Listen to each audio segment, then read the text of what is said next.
Hello guys, welcome back to my channel. അച്ഛനും സലാലയിൽ നിന്ന് വന്നിട്ട് നമ്മൾ ആദ്യമായിട്ടാണ് പുറത്തേക്ക് ഇറങ്ങാൻ പോകുന്നത് കേട്ടോ.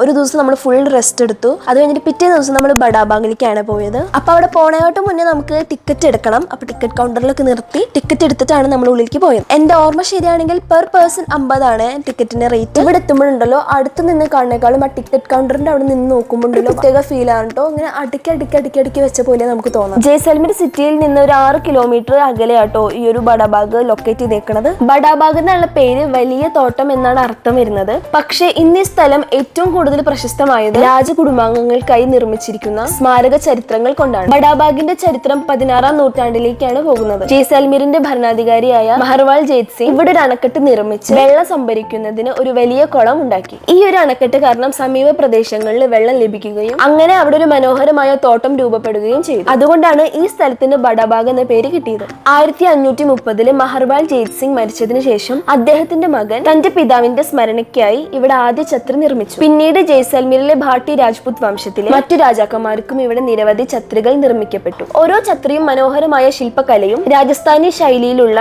ആകർഷകമായ വസ്തുവിദ്യയും കൊണ്ടാണ് ശ്രദ്ധേയമാകുന്നത്. ഇന്ന് ബഡാബാഗ് ജയ്സൽമീറിന്റെ രാജകീയ ചരിത്രത്തിന്റെ ഒരു ശാന്തമായ സാക്ഷിയായി നിലകൊള്ളുന്നു. മരുഭൂമിയുടെ നടുവിൽ നിലകൊള്ളുന്ന ഈ സ്വർണ്ണ നിറത്തിലുള്ള കല്ലുകൊണ്ട് നിർമ്മിച്ച സ്മാരകങ്ങൾ സൂര്യോദയത്തിലും സൂര്യാസ്തമയത്തിലും അതിമനോഹരമായി തിളങ്ങുന്നു. അതുകൊണ്ട് തന്നെ ജയ്സൽമീർ സന്ദർശിക്കുന്ന യാത്രക്കാർക്കും ഫോട്ടോഗ്രാഫർമാർക്കും ബഡാബാഗ് ഏറ്റവും പ്രിയപ്പെട്ട സ്ഥലങ്ങളിൽ ഒന്നാണ്.